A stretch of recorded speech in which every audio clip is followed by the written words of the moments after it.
নমস্কাৰ এভৰিৱান, কি খবৰ আপোনালোকৰ? পোনপ্ৰথমে মই নৱবৰ্ষৰ শুভেচ্ছা জনালোঁ। আজি মই দলি আপোনালোকৰ মাজলৈ লৈ আহিছোঁ এটি ৰেচিপি, পালেং শাক লগতে পনীৰৰ জালুকীয়া জোল। শাকবোৰ ধুনীয়াকৈ চাফাকৈ ধুই লৈছোঁ, দেখিছে আপোনালোকে। এতিয়া মই শাকখিনি কুটি লওঁ। যিহেতু আজি ফাৰ্ষ্ট টাইম ভিডিঅ' বনাইছোঁ, অলপ নাৰ্ভাছ ফিলো কৰিছোঁ, তথাপিতো চেষ্টা কৰিছোঁ।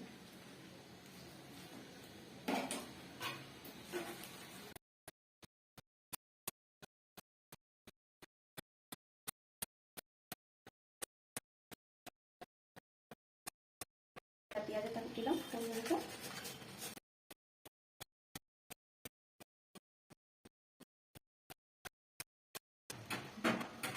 কম সামগ্ৰী ব্যৱহাৰ কৰি এটা পিঁয়াজ, দুটা জলকীয়া, আদা এডোখৰ, নিমখ, হালধি আৰু জালুকৰ গুড়ি সৰু চামুচেদি আধা চামুচ। গতিকে এতিয়া আৰম্ভ কৰোঁ। পনীৰ আছে আৰু শাকটো থাকিলে লগতে কৰ্ণফ্লাৱাৰ অকণমান গুলি লোৱা হৈছে, নহ'লে আপোনালোকে পিঠাগুড়িও অকণমান গুলি দিব পাৰিব, বেছি নিদিব, অলপ পানী।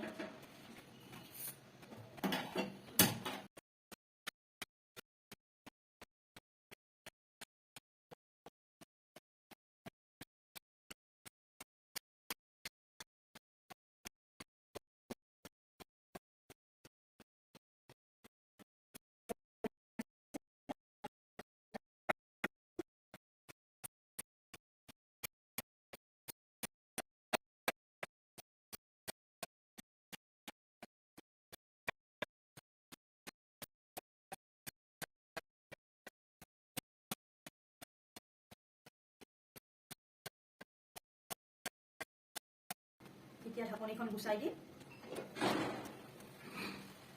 ধুনীয়াকৈ সিজি গৈছে, ধুনীয়া স্মেল এটাও আহিছে।